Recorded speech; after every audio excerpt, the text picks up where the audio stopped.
গুরুর কাছে শক্তি পাইয়া সেই গুরুকে যে ধ্বংস করতে চায়, আমার কাছে বলুন দেখি ভগবান তারে ক্ষমা করে নাকি?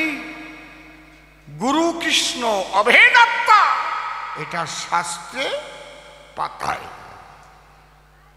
ও নখণ্ড মণ্ডলাকারং ব্যাপ্তম যেন চরাচরম তৎপদম দর্শিতম যেন তস্মৈ শ্রী গুরবে নমো নমঃ। গুরু ব্রহ্মা গুরু বিষ্ণু গুরুদেব মহেশ্বর গুরুরেব পরম ব্রহ্ম তস্মৈ শ্রী গুরবে নমো নমঃ। গুরুর কাছে শক্তি পেল, সেই গুরুকে মারতে গেল। তাই গুরুর গুরু পরম গুরু প্রাণ গোবিন্দ এসে তাকে বধ করেছিল। আমি বধ করি নাই, আমি ঠাই নিয়েছিলাম আমার গুরুর ঠাই। গুরু আমাকে রক্ষা করো, আমি মারছি। আমি মারছি কি? কথা কর না কেন? শিব মারিছে? তাহলে শিব গিয়ে শিবের গুরুর কাছে আশ্রয় নিয়েছে, আর ও হচ্ছে গুরুর বিরুদ্ধে গুরু মারার জন্য আসছে। তা কোনটা বাঁচবে? কোনটা? শিব বাঁচবে না ও বাঁচবে? কে বাঁচবে? আর এই পরামর্শ যেটা দেশে ওইটারে মারার দরকার আগে। আবার বিসির গল্প দিচ্ছে। ও বিসি এই সব জায়গায় সব গল্প খাটে, সব জায়গায় সব যুক্তি খাটে। ও মা, কি মাঝে মাঝে কি আমি 2-1টা গল্প দেব নাকি? শুনবা নাকি একদম প্লেন গান গাবো? দেব? মায়েরা কি কয়? বেশি ভালো নাকি? বুড়ি কয় দেও দেও, ভালো বুড়ি রে বাইরি। একটা ছেলের বয়স 11 বছর আর একটা ছেলের বয়স 12 বছর, মানে পুরো যৌবন এখনো আসে নাই। যৌবনে আগে কিশোর বয়স, দুইজন স্নান করতে গেছে। ওই বয়সে আমরা কিভাবে স্নান করতাম? পেন্টুল নিয়ে যাইয়ে ফসাদ করে খুলে ফেলে ন্যাংটা অমনি ডুব দিয়ে অমনি। কি মিথ্যে কথা না, সত্যি কথা কবা কিন্তু। হ্যাঁ কি সুন্দর। এখন দুইজনই জম্বে টট্টরিয়া, একজন করছে আর একজন রে, মানে ছোট্টা ওই বড্ডারে করছে। কি তুই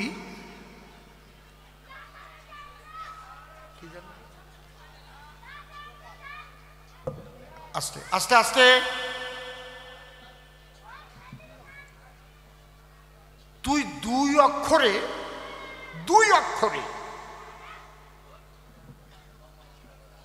গোপাল লিখতে পারিস? ও কয় এ তো মাস্টারের কাছে শিখি নেই। গোপাল লিখতে কয় অক্ষর লাগে? গকারে গো, পয়কারে পা, ল।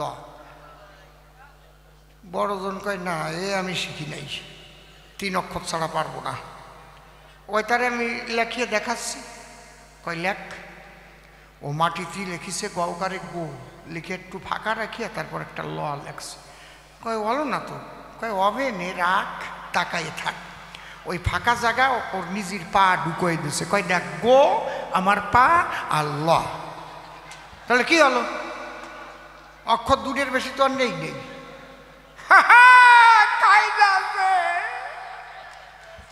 ওই দেখিয়ে বড্ডা কয় এই তাহলে শোন, তুই এক অক্ষরে হারাধন লিখতে পারিস? 4টি অক্ষরের জায়গায় 1টা অক্ষর দিয়ে লেখা যায়। তুই পারিস? কয় আমি পারি। কয় লেখ তো। লেখ। আমি পারি কিনা? গামছা পরা রয়েছে। এই কান্দিস নিয়ে, 1 অক্ষরে হারাধন লিখতেছি এখন। ও মাটিতে একটু জল দিয়ে বুকের পরে রয়াকার লিখিছে, খালি একটা রয়াকার, 1 অক্ষর, আর কিচ্ছু লেখে নাই। কয় দেখ, তাকাই থাক, এই দেখ হা। আর এই জায়গা কি? রা। গামছা খুলে দিয়েই কয় দেখ হারাধন।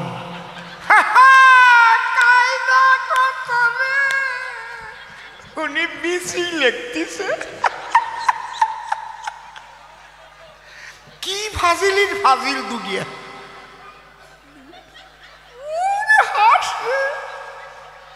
কি হয় নাই লেখা? হা রা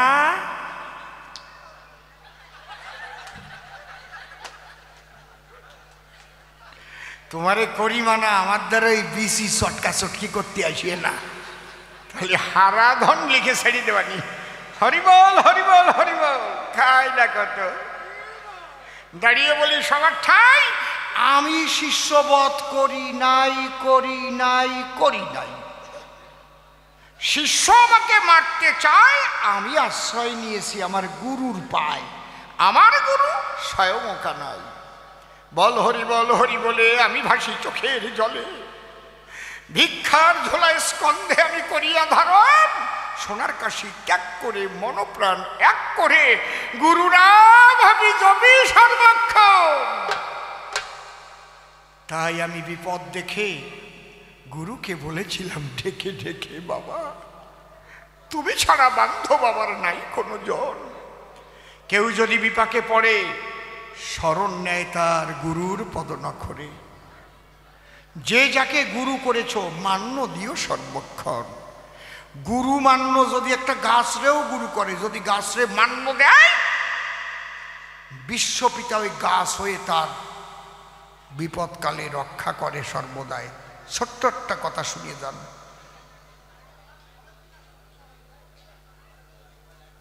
একবার বান রাজা মনে মনে ভাবে লঙ্কায় লঙ্কেশ্বরীরে পূজা দিতে যাবে, তো জাহাজে করে যাবে, কাদের কাদের নেবে? যারা দীক্ষিত একমাত্র তারা সঙ্গী হবে, অদীক্ষিত কেউ হলে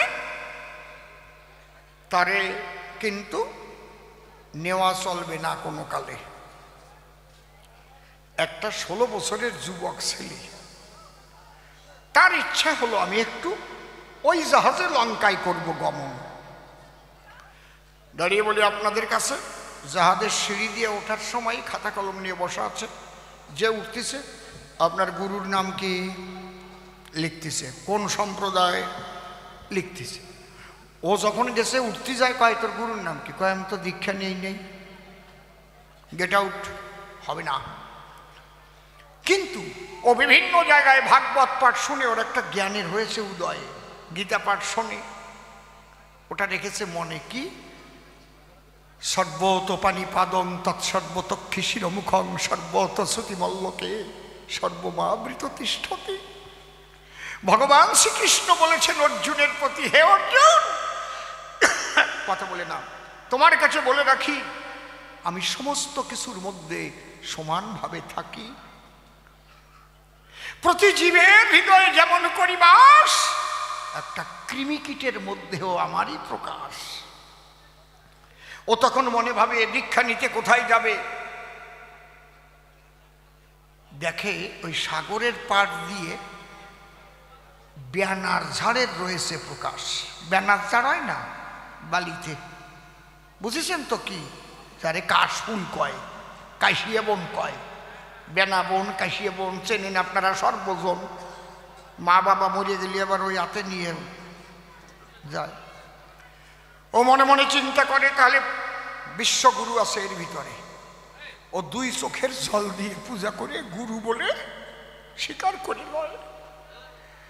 বেনার ধার তোমায় করলাম গুরু, তোমাকে দিয়ে আমার ভজন শুরু। গুরু দক্ষিণা চোখের জল ছাড়া আর দিব কি তোমায়? চোখের জল দিয়ে ঢেলে ধীরে ধীরে ওই যুবক চলে। যখন গেছে ওই জাহাজে উঠবে বলে জিজ্ঞেস করেছে, তুই আবার আইসিস কেন? আমি দীক্ষা নিয়েছি। তোর গুরুকে? ব্যানার ঝাড়। কোন সম্প্রদায়? বন বা দাঁড়। কইয়ে দিছে। ও গেছে বান রাজার কাছে, রাজামশাই ও কি কয়? গুরু বলে ব্যানার ঝাড়, সম্প্রদায় বন বাঁধার। কয় নে তো, দীক্ষা তো নেছে, নিয়ে। ও কিন্তু কান্তি তালেই আছে, প্রভু আমি শুনেছি তুমি বলেছ অর্জুনের কাছে, সর্বত পানি পাদং তৎসর্বতক্ষী শিরমুখং সর্বত শ্রুতিমল্লকে সর্বমাবৃত তিষ্ঠতি। এই কথা বিশ্বাস করে তুমি আছো ব্যানার জারের ভিতরে, তাই গুরু করে তারে আমি তাহাই করেছি প্রকাশ। এইবার যখন ওই জাহাজ চলিতে চলিতে মধ্য সাগরে গেল, হঠাৎ জাহাজের তলা ছিদ্র হয়েছিল। এ তো দেখি মরণকল, ছিদ্র দিয়ে উঠতেছে জল জল। তখন বিপদ সাইরেন বাজিয়ে উঠিল।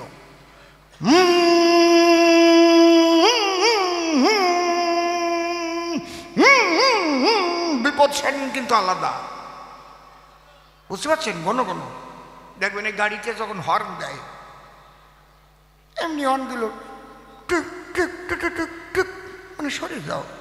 যখন মোটে না সরে,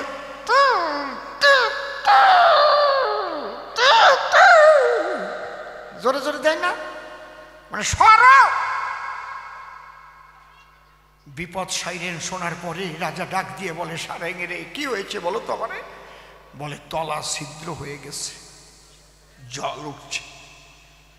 রাজা তখন ডেকে কয়, তোমরা দীক্ষিত যারা এই জাহাজে আসো, এ সময় যার যার গুরুকে তোমরা করো স্মরণ, অন্তর দিয়ে দেখো ভেবে, একমাত্র গুরু রক্ষা করলে রক্ষা হবে, তাই না হলে ঘটিবে বড়।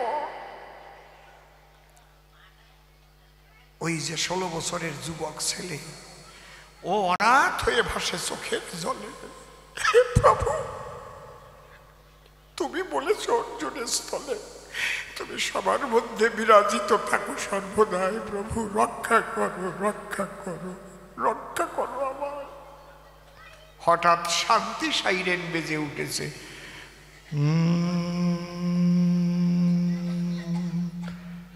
কি হয়েছে? বলে জল ওঠা বন্ধ হয়ে গেছে। জাহাজ যখন কিনারে আসছে, ডুবুরিও জাহাজে আছে। বলে যাও ডুব দিয়ে গিয়ে দেখো তো কোথায় ছিদ্র হয়েছিল, কেন বন্ধ হলো। ডুবুরি গিয়ে দেখে বড় এক ব্যানার ঝাড়, ওই জায়গা গোড়া ঢুকোই দিয়ে ছিদ্র বন্ধ করিয়া চুপ করে রয়েছে। ডুবুরি এসে বলে, তাই রাজামশাই, এই দৃশ্য জীবনে কোনোদিন দেখি নাই। জাহাজ যেখানে ছিদ্র হয়েছিল, কোথার থেকে সাগরের মধ্যে ব্যানার ঝাড় এলো, ওই ব্যানার ঝাড় তার গোড়া দিয়ে ছিদ্র বন্ধ করে দিল। তখন রাজামশাই ডাক দিয়েছে, এই কার গুরু যেন বলছিল ব্যানার ঝাড়, তারে আনো আমার কাছে। সে করজোড়ে কাঁদতে কাঁদতে গেছে রাজার ধারে। বলে, তোমার দীক্ষা নেওয়া ঠিক হয়েছে, আজ তোমার ব্যানার ঝাড় গুরু এসে আমাদের সবার জীবন বাঁচিয়ে দিয়েছে।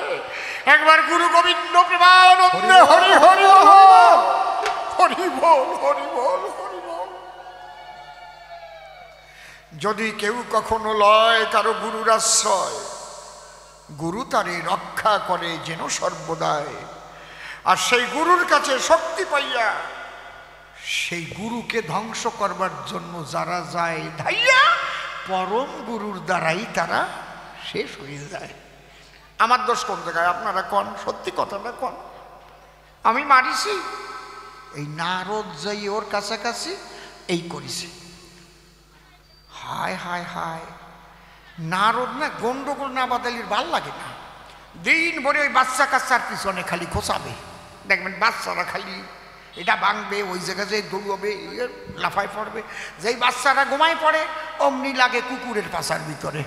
কুকুর সারা রাত থাকতে পারে না, ওর জ্বালায় দেখি বেরোবে। ওই নারদ, নারদ তোমারে করিবা না, এই ফাজলামো আর করিয়ে না। আমি ভোলানাথ শিষ্য মারি নাই, শিষ্য আমাকে মারতে এলো, আমার গুরু নিল দল, আমি আশ্রয় নিয়েছিলাম তার ঠাই। চুপ করে থাকেন, সবে আরো প্রশ্নের জবাব হবে। আগে আর একখানা গান গেয়ে আপনাদের শোনান। হরিবল। কি পালা আপনাদের ভালো লাগতেছে? ভালো লাগছে তো? নূতনত্ব আছে তো? হ্যাঁ, আচ্ছা, জয় হরিবল।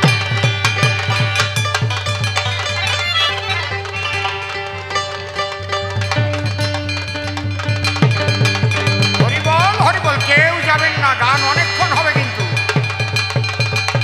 চুপ করে গান শোনো। এরপরে নির্মল আসবে, তারপরে আমি আবার আসবো।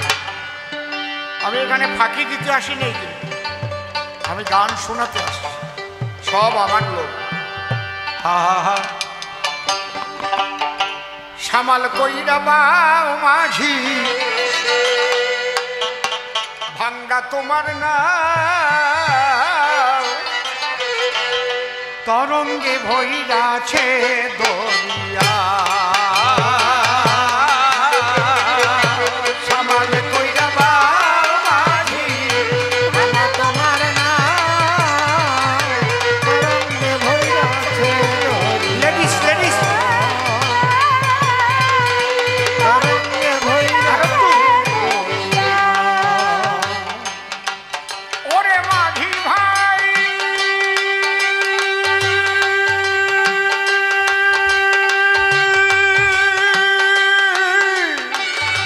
ওরে মাঝি ভাই, মাঝি ভাই, ওরে মাঝি ভাই, মাঝি ভাই। দক্ষিণে পাগলা পবন মেঘ কইরাছে ভারী,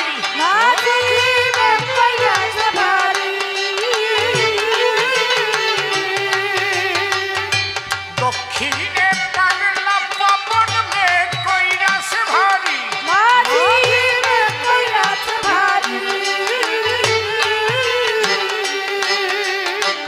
ঠিক রাখিও হাইলের কাটা, ঠিক রাখিও গাড়ি। মাঝে দরিয়ায় ডুবলে তরি, মাঝে দরিয়ায় ডুবলে তরি করে কে তুলবে ধরিয়া রে।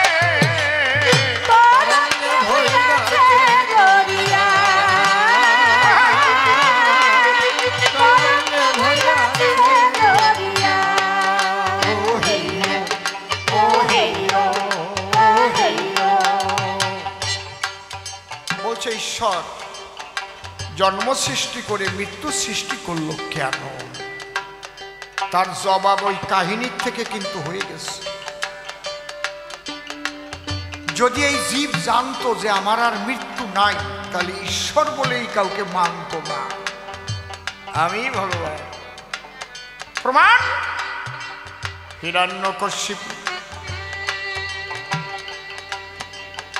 সে বর পেয়েছিল দিনে মরবে না, রাত্রে মরবে না, ঘরে মরবে না, বাইরে মরবে না, জলে মরবে না, স্থলে মরবে না, অস্ত্রে মরবে না, শস্ত্রে মরবে না, দেবতা মারতে পারবে না, মানুষে মারতে পারবে না। অত বড় অত্যাচারী দৈত্য আর হয় নাই।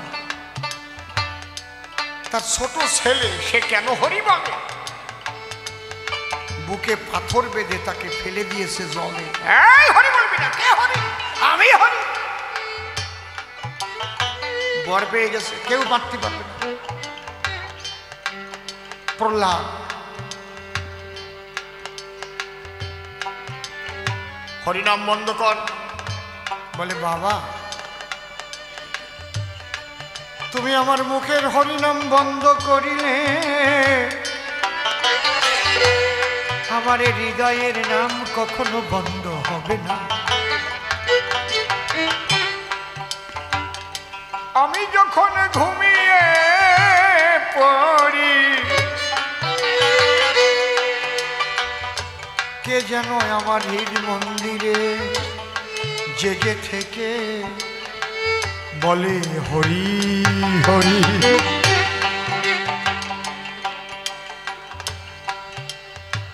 বাবা ওই ছেলেকে হাতির পায়ের তলায় ফেলে দিয়েছে, হাতি সুর দিয়ে মাথায় তুলে দিয়েছে, আগুনের মধ্যে ফেলে দিয়েছে, ব্রহ্মা তাকে কোলে করে বাঁচিয়েছে। হরিনাম ভুলাবার জন্য কোন চেষ্টা করে নাই। তারপরে হিরণ্যকশিপুকে বধ করতে হলো কোন মূর্তি ধরে? নরসিংহ মূর্তি ধরে। তুমি দিনে মরবা না, রাত্রে মরবা না, কিন্তু সন্ধ্যার সময় মরবা না, এ বর্ত পাও নাই। নচ দিবা ন রজনী স্বয়ং সন্ধ্যাকালে হিরণ্যকে বধ করিল রেখে স্থলে। দিনও না রাতও না, সন্ধ্যেবেলায়, ঘরেও না বাইরেও না, সাইসের তলায়, ঘরেও না বাইরেও না, কিন্তু ঘরের সাইজ থাকে না হাতখানে, সাইসের তলায়। মানুষেও না, দেবতায়ও না, নরসিংহ ওই রূপ কেউ দেখে নাই। কি জলেও না স্থলেও না, মানে মাটিতেও না জলেও না, কোথায়? উরুর পরে। এটা জলও না স্থলও না, অস্ত্র নহে শস্ত্র নহে, তাই ভাবুক কহে নখ দিয়ে বক্ষ চিরে, দাঁত দিয়ে নাড়ি ঘুরি ছিঁড়ে। এটা অস্ত্র না শস্ত্র না, অস্ত্র ধারালো, শস্ত্র মানে লাঠি সোটা।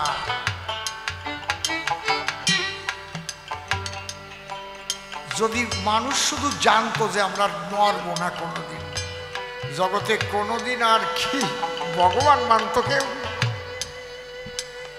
আর কি হতো? প্রাকৃতিক নিয়মে বৃদ্ধ হতো, তাহলে বৃদ্ধ মানুষ বাড়তি থাকতো, নূতন মানুষ জন্মনীতি থাকতো, পৃথিবীর ভারসাম্য রক্ষা হতো, জমি জমা তো আর বাড়তো না। তাহলে এই লোকগুলো যদি খালি বাড়তেই থাকতো তাহলে বুড়ো মানুষ বিচলির পালার মতো দিয়ে রাখতে হতো। এই বোধ আছে ওই বলদাডার। এই জন্যে ঈশ্বর জগতের এক নাম দিয়েছেন দুনিয়া। হাসি কান্না আধার আলো মন্দ ভালো, স্বামী স্ত্রী জোয়ার ভাটা, শক্ত নরম জীবন মরণ ঠান্ডা গরম। এই যে দুনিয়া, এক নিয়ে না, নারী আর পুরুষ, নারী দেহের গঠন একরকম, পুরুষ দেহের গঠন আর একরকম। এই দুইয়ের মিলনের মধ্যে দিয়ে জীব সৃষ্টি হচ্ছে। আবার ধীরে ধীরে ধীরে ধীরে যৌবন প্রাপ্ত হওয়ার পরে প্রকৃতি একটু একটু করে তার যৌবন হরণ করে নিয়ে বৃদ্ধ করে আত্মাকে আবার নূতন একটা দেহ পাওয়ার সুযোগ করে দিচ্ছে। মৃত্যুকে তুমি খারাপ বলছো? কবিগুরু রবীন্দ্রনাথ ঠাকুর বলেছেন, মরণ তুহু মম শ্যাম সমান। কেন? মরণ যদি না থাকিত এই বুড়ো মানুষটা কি কোনোদিন আর যৌবন পেত? এই দেহ বৃদ্ধ হয়ে গেছে বলে কত ব্যথা নিয়ে ভাসে চোখের জলে, হাঁটতে চলতে কষ্ট হয়। ঠাকুর মরে গেলেও বাঁচতাম, তার মানে কি? এই দেহ ছেড়ে আত্মাটা যদি চলে যেত, আর একটা নূতন দেহ ধারণ করে জন্ম নিয়ে আবার আসতো, আবার শিশু হতো, আবার বাল্যকাল আসতো, আবার কৈশোরকাল আসতো, আবার যৌবন আসতো, আবার বিয়ে করতো। কি খাই না!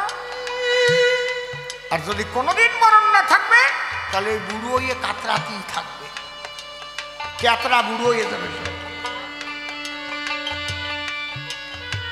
এই জন্য ঈশ্বর জীবন আর মৃত্যু সৃষ্টি করেছে। মৃত্যু আমাদের বান্ধব, কারণ বৃদ্ধ হয়ে গেলে মরণ এসে দেহটাকে ফেলে আত্মাকে নিয়ে আর একটা নূতন দেহ প্রবেশ করার পথটা পরিষ্কার করে। এইটা হচ্ছে মৃত্যুর জন্য হয়। তাহলে মৃত্যু কত ভালো! মৃত্যু দেখায় নূতনের আলো। দক্ষিণে পাগলা পবন মেঘ কইরাছে ভারী,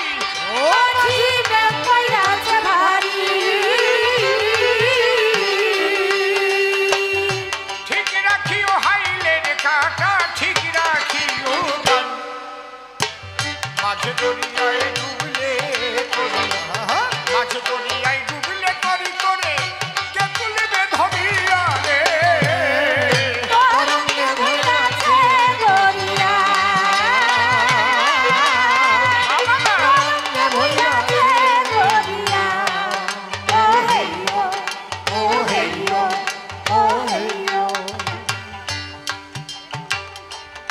একুল কুল যায় না দেখা, এই তো নদীর ভাও।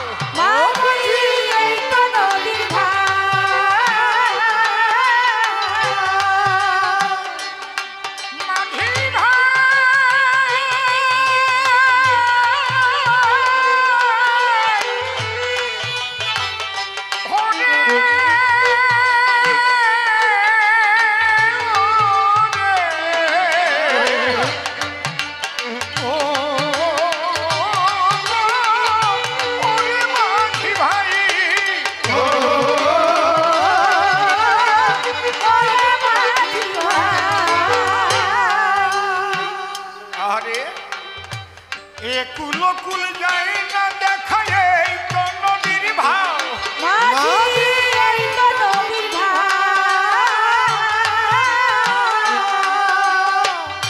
ভাবনা যাই না কত নাইয়া ডুবাইল তার না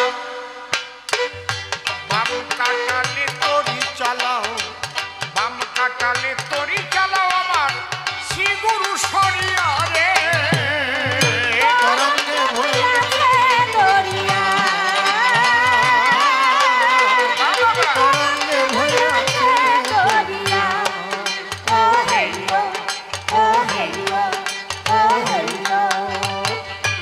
অধম সিম্বলে ভাবনা যাই না ভৈরাসি পারি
পাঁচ মুখে পঞ্চনাম করো নারদ আমি এই সনাতনীদের মধ্যে মহামিলন আনতে চাই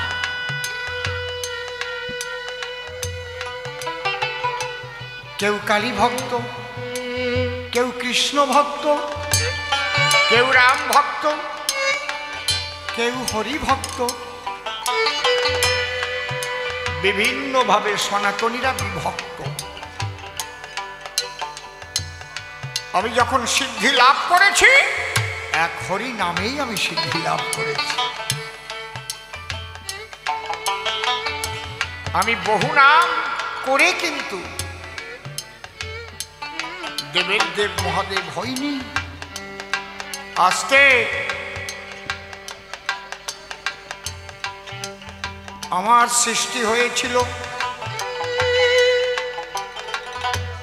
আদ্যা শক্তি পরা প্রকৃতি হতে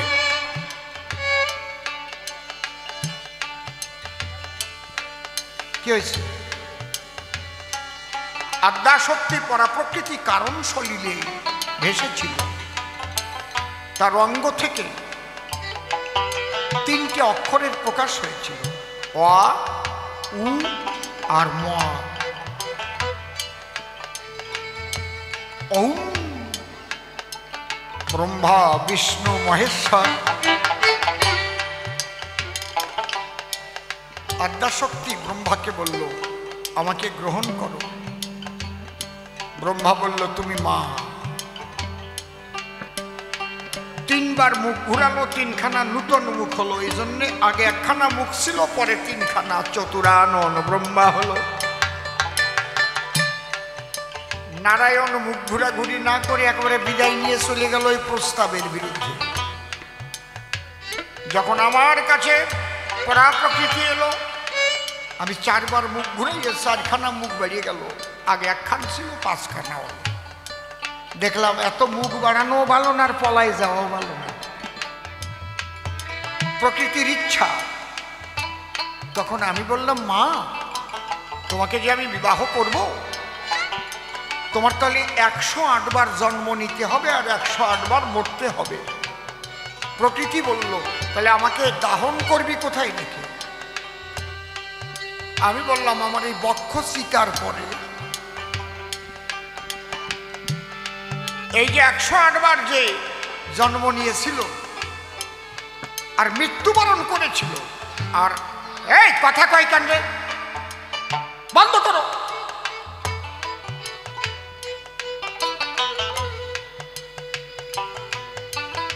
আমি চাইছি বহুক্ষণ যাবৎ গান গাইবো, ভালো ভালো কথা বলবো, আর আপনারা যদি শোনার ইচ্ছা না থাকে আমি ছেড়ে দেবো গান। আসরের মর্যাদা ক্ষুণ্ণ করলে হবে না। কিন্তু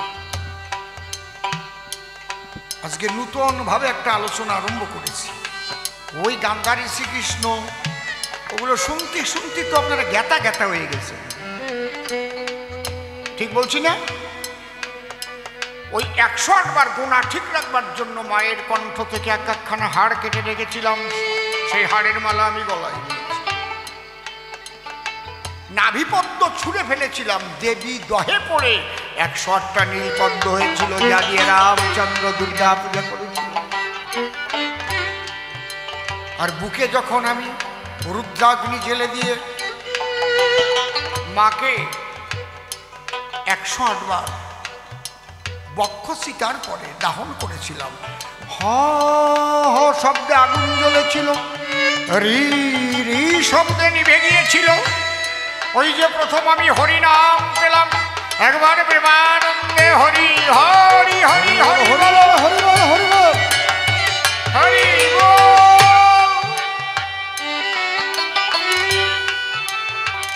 মূলত আমি এক হরি নামেই একনিষ্ঠ।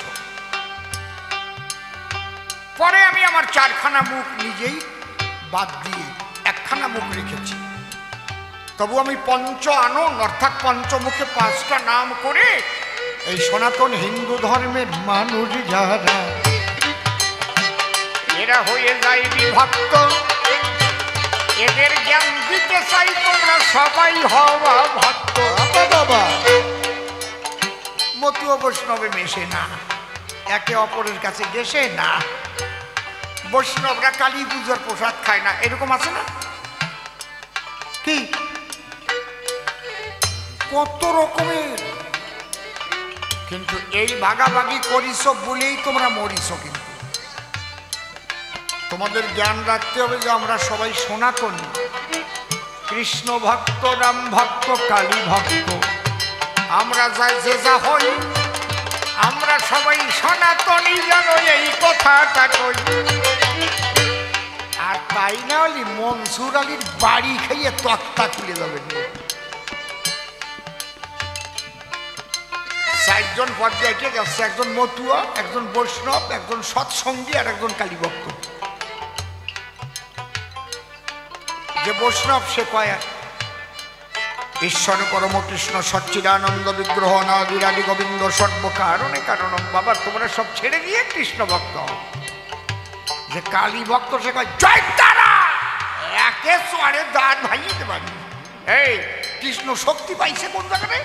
আমার মা শক্তি দিয়েছে, তাই জানো না? হ্যাঁ, চণ্ডীতে কি লেখা? যা দেবী সর্বভূতেষু শক্তিরূপেণ সংস্থিতা নমস্তস্যৈ নমস্তস্যৈ নমস্তস্যৈ নমো নমঃ। যে হরি ভক্ত সে লাগিয়ে উঠেছে, গামছা পরা, আচার মালা, হরি বল একদম চুপ, কথা মোটে কবি না। এই কৃষ্ণ নামে ধ্বনি দিলি পরে কি দেয়? হরি বল কয় না? রাধা কৃষ্ণ প্রেমানন্দে হরি হরি বল কি কয়? কয় নাকি রাধা কৃষ্ণ হরি বল কও কেন? এই কালী ভক্ত কালীর প্রীতে একবার হরি হরি বল হরি কি কয়? মানুষ মরে গেলি যখন শ্মশানে নিয়ে যায় কালী ভক্ত যারা, তারা কয় নাকি কালী কালী বলো কালী, কালী কালী বলো কালী। হরি বল কাউ কেন, বলো হরি হরি। যে অনুকূল ঠাকুরের ভক্ত সে কয় তোমরা ঝগড়া করে না। এই কলি যুগে একমাত্র পরম প্রেমময় শ্রী ঠাকুর অনুকূল চন্দ্রই সদ্গুরু। তোমরা যার ভজনই করো না কেন, এই সদ্গুরুর আশ্রিত না হলে তোমাদের জীবন যাবে রসাতলে। চারজন মারামারি বাদায় বাদায় ঘুষি তাওয়াই নিয়ে যায় বটে। এর মধ্যে ঝগড়া করতে করতে গলা শুকিয়ে গেছে। পথ দিয়ে হাঁটিয়ে যাচ্ছে তো দেখে আখের খ্যাত, আখ হইছে 4, 5, 6 হাত করি এক একখান। চারজন বলে ভাই গলা শুকিয়ে গেছে, একটু আখ বানিয়ে খাই। কয়টা খাইয়ে নেই, বল বানিয়ে নেই। 4খানা আখ ভাঙিছে, মট মট মট মট করে ভাঙিয়ে 2-3 পাক করে কেবল খাইছে। কিন্তু ওরা জানে না যে আখের খ্যাত মনসুর আলী মেয়ার। ও পাতা ভাঙতেছিল, ওই মট মট শব্দ পাইয়ে বিলু দিয়ে দিয়ে আইছে আর কি। আর সে দেখে 4জন আখ খাতে খাতে আসতেছে। এখন মনসুর আলী ভাবতেছে ফাঁকা জায়গা, মাঠ ছোট ছোট, যদি আমি বলে আমার জমির আখ খাইছিস কেন, 4জন যদি আমার ধরে পুঁতিয়ে থয় কবরে, তাহলে তো। কিন্তু 4জনের পোশাক আলাদা, এর মধ্যেও গন্ডগোল আছে। একজনের গামছা পরা, বড় বড় চুল আর দাড়ি, কালা কালা কি জানো নিয়ম, গলায় আচার মালা। আর একজনের হাতা কাটা পাঞ্জাবি সাদা, কালো পাড়িয়া ধুতি, হাতে একখানা আবার সুন্দর ছোটা লাঠি রিক্তি, বুঝো না। আর একজনের মাথায় জটা, কপালে সিঁদুরের ফোঁটা, চোখ লাল, গাঁজা খাইছে জম্বের খা। কেবল টানিয়ে আইছে তো। গাঁজা খাইয়ে দেখছো এখনো? যারা গাঁজা খায় তারা ঠিক পায়। ওরে বাবা,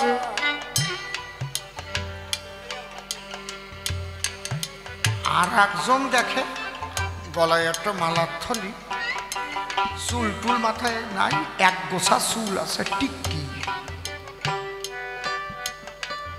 গেরুয়া বসন পরা, তুলসী মালা। কয় শোনো, এই তুমি ওই যে তোমার ওই আতা কাটা তুমি কোন দলে? কয় পরম প্রেমময় শ্রী ঠাকুর অনুকূল চন্দ্রের।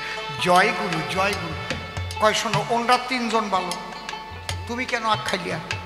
তোমাকে হচ্ছে কানে দেয় ফিস ফিস, আর মাসে মাসে চান্দা দিস, তোমারে ছাড়বো না। এখন ওই 3জন ভাবতেছে কি শালারে মারে তোমার গিয়ে, আমাকে তো কিছু বলবে না। 3জন দাঁড়ায় দেখতেছে, ওরে মারতেছে, মার খেয়েও চলে গেল। আচ্ছা তোমার এই কালা কালা মালা, চুল দাড়ি, গামছা পরা তোমরা? আমরা মতুয়া। জয় বাবা গুরুচা।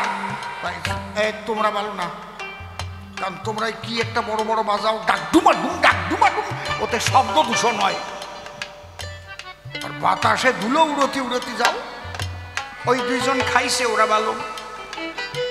এখন ওই বৈষ্ণব আর কালী ভক্ত ভাবতেছে শালার মতু, ওইবার দেখ কেমনটাই মারি খায়। ওকে সামনে ওরেও মারিছে, ওর তো গায়ে শক্তি আছে, এক বাড়ি দিতে গেছে, চিট পট্টাইটা দৌড়ে চলে গেছে। কত লাফানো অভ্যাস আছে না। এইবার ধরিছে, এই তোমার এই মাথায় জটা সিন্দুরির ফোঁটা, তুমি জয় তারা। তোমরাই গাঁজা খাইয়েই করো দফা সারা। ও ভালো, গাঁজায় টান দিয়ে তোমার কোনো জ্ঞান থাকে না। উনি ভালো, নামের মালা, তোমারে ছাড়বো না। বৈষ্ণব ভাবতেছে হা কৃষ্ণ তুমি দয়াময়, কিচ্ছু কবে না আমারে, সব কয় না দেখো, এই জন্যই তো তুমি পরম দয়াল প্রভু। এবার কালী ভক্তরে কসম দেছে, ও দৌড়ইছে। এইবার বৈষ্ণব একা ধরা পড়েছে। বৈষ্ণবের মাথার টিকটিকি 2.5 প্যাঁচ দিয়ে আর গলায় গামছা দিয়ে এইবার কয় তোরে নেব ওই কুশোর ক্ষেতের মধ্যে নিয়ে তোরে বানাবো জম্বের বানাবো। যখন প্রথম মারতে গেছিল আর তিনজন যদি বলতো এ মিয়া দিয়ে দেখ তোর গায়ে আমরা এক সনাতনী, ওই মনসুর আলী মারতে পারত? হাত দিয়ে দেখ, ও পেশাব করতে করতে আখ্যাতে দৌড়ত। কালী ভক্ত ভাবে যে ও কয়না মার খাই খাক, কৃষ্ণ ভক্ত ভাবে যে ও কয়না মার খাই খাক। এই জন্য আমি শিব মহামিলন আনতে চাইছি। কালী ভক্ত, কৃষ্ণ ভক্ত, রাম ভক্ত, হরি ভক্ত একাকার হয়ে যাও, তোমরা সবাই সনাতনী। তাই না হলে রেহাই পাবা না। বেশি দেরি নাই, মাইক বন্ধ হয়ে যাবে। এখন আজানের টাইম আইছে, বুঝো, বেশি দেরি নাই। বলে গেলাম কথাটা, রেকর্ড হয়ে থাকলো। এখনো যদি তোমরা বাঁচতে চাও, হিংসা ছেড়ে দাও। মতুয়ারা অনুষ্ঠান করলে সেখানে বৈষ্ণবরা যাবা, বৈষ্ণবদের অনুষ্ঠান হলে মতুয়ারা যাবা, কালী পূজা হলে সবাই যাবা, সবাই দান ধ্যান করবা। আমাদের সনাতনী অনুষ্ঠান যে যেখানে করবে সবার সহযোগিতায় বিরাট অনুষ্ঠান হবে। কি খারাপ কথা বললাম নাকি? এই শিক্ষা দিতে ভোলানাথ করি পঞ্চনাম, যার দ্বারাই সনাতনীদের মিলন ঘটালাম। আর কয় গাঁজা খাও, আমি গাঁজা খাই, আমি গাঁজা খাই বলে কি তোমরা খাওয়া নেই? আমি তো বিষ খাইয়ে হজম করেছি, কণ্ঠে ধারণ করেছি, আমার নাম নীলকণ্ঠ। হ্যাঁ, আর তোমরা গাঁজা খাইয়ে কেজা হয়ে যাও কেন?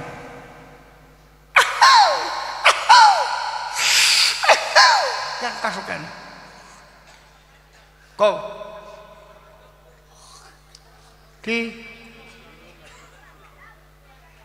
তাহলে আমি যে বিষ খাইয়ে হজম করেছি, তাহলে তোমারেও গাজার আগে ফলিডল দিয়ে দেবো এক বোতল, খাইয়ে তারপরে গাঁজা খাবা। এক মুখটি করে খাইয়ে দেখো, 10 ml খাইয়ে দেখো। ফলিডল মরণ কল। জামাই শ্বশুর দুইজন গাঁজা খায়, কিন্তু জামাই জানে না শ্বশুর খায়, শ্বশুর জানে না জামাই খায়। বুঝেছ? জামাই জানে না শ্বশুর খায়, শ্বশুরও জানে না, শ্বশুর জানে না জামাই খায়। কায়দা কত! জামাই শ্বশুর বাড়ি গেছে, শ্বশুরের তো গাজার বাতিক চেতিছে, কিন্তু জামাই আইছে খাবে কোন কায়দায়? দক্ষিণদারের ঘরে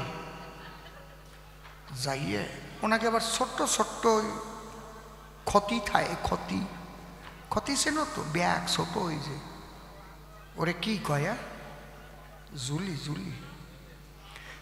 আর গাজার আবার নাম আছে, কিন্তু কেউ কয় আঠা, কেউ কয় মধু, কেউ কয় সল্টু, আর কি কয় খিতিস, আর কিছু কয় নাকি? হ্যাঁ হ্যাঁ, বাবা বাবা।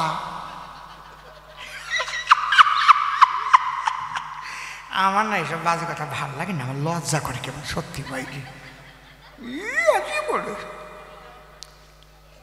তা ওনার ওই ক্ষতি নিয়ে গেছে, ওনটে বের করেছে, মধু বের করেছে। ছোট একটা কাঠ আছে, ওটার নাম আবার প্রেম তক্তি, বেশ বাঁকানো একটা, সুন্দর বাঁকানো একটা আছে অস্ত্র, ওটার নাম আবার রতন কাটারি।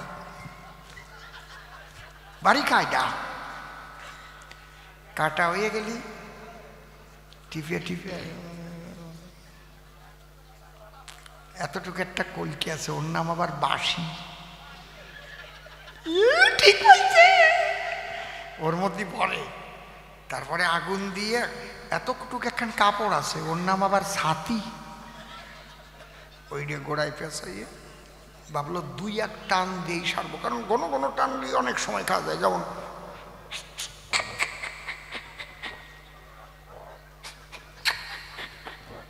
তাহলে তো অনেক সময় লাগবে না, জামাই যদি দেখে ফেলে। 2-1 টান দিয়ে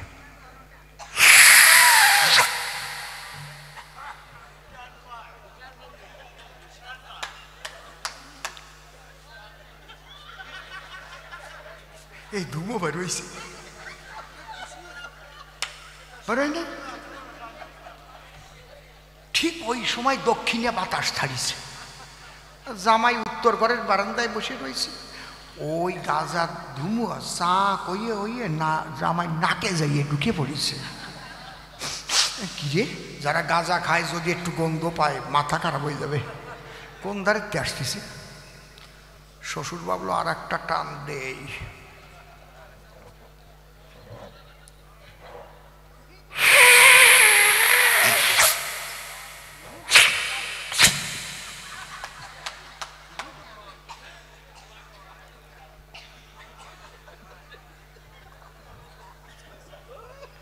ওই ধুমো আবার গেছে নাকের মধ্যে।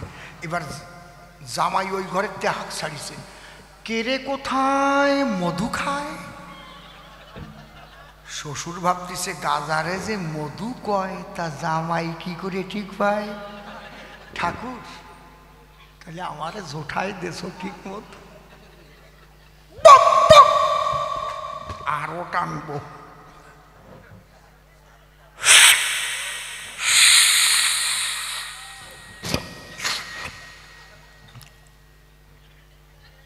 আবার যখন নাকের মধ্যে ঢুকিছে এইবার আবার বলছে, আরে কেরে কোথায় মধু খায়। শ্বশুর কয়ে ভ্রমর হস্ত উড়ে চলে আয়। যেই ভ্রমর বলে ডাক দিয়েছে জামাই ভ্রমর চলে আইছে। শ্বশুর জামাই একসাথেই গাজা খাচ্ছে। এক গাজার তিন ধর্ম, তোতা পেঁচা কুম্ভকর্ণ। দেখবা গাজা খেয়ে কেউ ফেসর ফেসর করে, কেউ ফেসর করে, আবার কেউ তোতার মতো কথা কয়, কেউ একবারে বম ধরে থাকে, কথা কবে না, চোখ কুচিয়া মাছের মতো হইবে একদম। ঠিক না নাকি? ঠিক কইছি তো নাকি? আমাকে এই শ্মশানে কেউ গাঁজা খায়ও না, এই শ্মশান ভালো, শ্মশান ওই জায়গা কেউ খায় না। এই জায়গা জামাই শ্বশুরও আসে না, কেউ খায় না এই জায়গা। কত ভালো, খায় নাকি কেউ? কেউ খায় না, না কত ভালো। শিব ঠাকুর দেখিয়ে দিয়েছে যার যার সয় সে যদি তাই করে সে হয় মহাশয়। ভালো করে শুনো, যার যার সয় মানে সহ্য হয়, সে যদি তাই করে তাহলে সে দিনে দিনে হয় কি হয়? মহাশয় সার।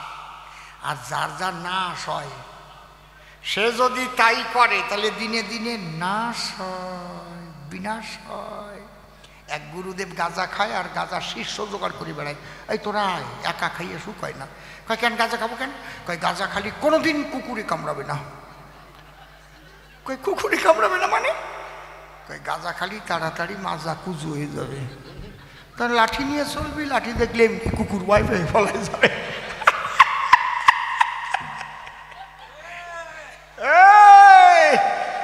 গাঁজা খালি কোনোদিন বুড়ো হবি না। কয় কেন? বুড়ো হওয়া লাগবে না, যৌবন বয়সেই ফুসফুসে খাইয়ে ফেলবে, যৌবন বয়সেই চিৎকেলায় মরে যাবি। আয় সবাই মিলে আয় খাই। হরি বল, হরি বল।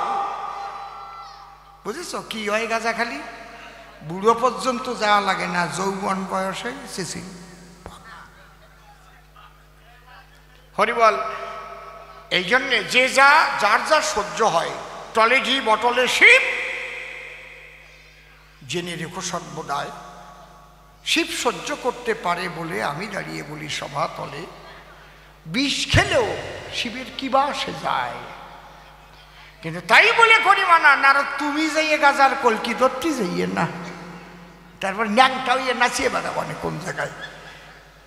বাবা মানুষের আজকে ধৈর্য কম। আমি অসীম সরকার 10:30 বাজতে গেল। এই 65 বছর বয়স আপনাকে আশীর্বাদে 51 বছর গান গাচ্ছি। এখনো কি কোনোটা কমিয়ে গেছে বলে মনে হয় নাকি? নাকি ওই বুড়ি কয় না না না না, আরে খেজুর খেজুর গাছ বুড়ো হয়ে গেলি রস আরো মোটা হয় আর মিঠি হয়, তা বোঝো না? মোটা মোটা ফোঁটা পড়ে, পাটা লিওয়াই বলো ঘন রস। হরিবল হরিবল। তা আজকে যে শ্মশানে ছেলেপেলেরা অনুষ্ঠান করতেছে, আমি করজোড়ে একটা নিবেদন করি আপনাদের কাছে, এই শ্মশানে আসলে পাড়ের কড়ি কিছু রেখে যেতে হয়। মরে গেলি তো গিয়ে পাড়ের কড়ি যায় শ্মশানে, আপনি নিজের হাতে এখানে যদি রেখে যান। এই যে অনুষ্ঠান, আগামীকাল কি অনুষ্ঠান আছে? বাউল গান, খুব ভালো।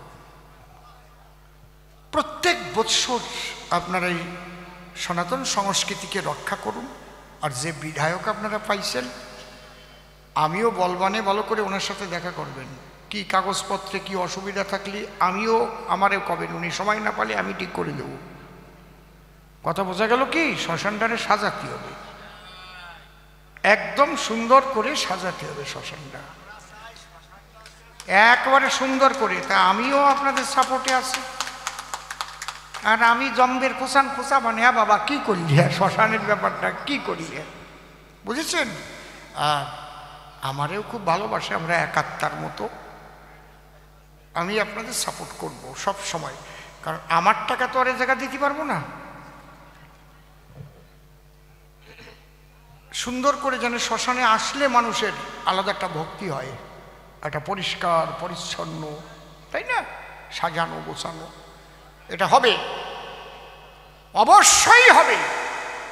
কেন হবে না? স্বপন মজুমদার থাকলে হবে, আছে বলে হবে।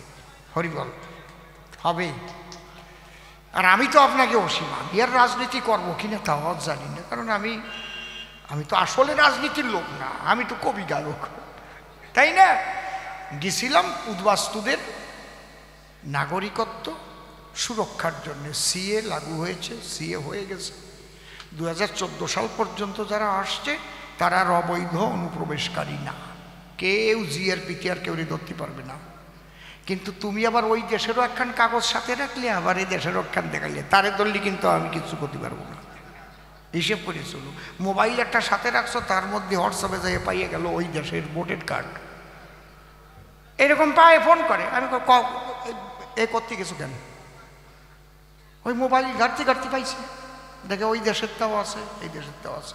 ওইগুলো কিন্তু আমি কেউরই রক্ষা করতে পারবো না। দুই দেশের নাগরিক থাকা যায় না। ও দেশে আছে থাকগিয়া ও দেখতেও যাবে না কেউ। তুমি 2014 সালের আগে এসেছো, তার একটা কাগজ হলি, যদি কোনো জায়গা কেউ ধরা পড়ে, কোনো পুলিশ ধরে, আমারে ফোন করবেন, স্বপন মজুমদার আছে, তাকে ফোন করবেন। হরিবল। এইবার আপনাদের কাছে আমার একটা নিবেদন, আজকের এই অনুষ্ঠানের জন্য আপনারা সবাই যে যা পারে না কিছু ভিক্ষা দিয়ে যান। এক কথায় ভিক্ষা, যে যা পারেন এই আসরে ভিক্ষা দিয়ে যান। আমি দাঁড়াইয়া ভিক্ষা চাই সবার সন্নিধান। আচ্ছা, তোমরা একটা থালা কিংবা ঝোলা নিয়ে যাবা, মানুষের কাছে গেলে পরে দুহাত ভরে পাবা। মা, খুচরো পয়সাটা কেউ দিয়ে না, দয়া করিয়া একটু নোটে হাত দিও। এখন খুচরো পয়সা একটাই কিচ্ছু পাবো না, একটা চা দেয়, তা মা কালীর একটা চাও যদি খাওয়াতে হয় তাও তো 10 টাকা লাগে। ভালোবাসা নিয়ে সবাই করে গিয়েও দান। বা বাবা কি নাম? উত্তম সুতার এবং ঝন্টু দেবনাথ 200 টাকা দিয়েছে। মায়ের একটা উলুধ্বনি দাও, জোরে জোরে উলুধ্বনি দাও। হরিবল হরিবল হরিবল।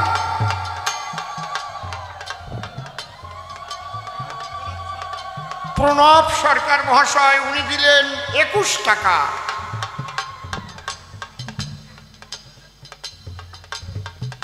আমার এই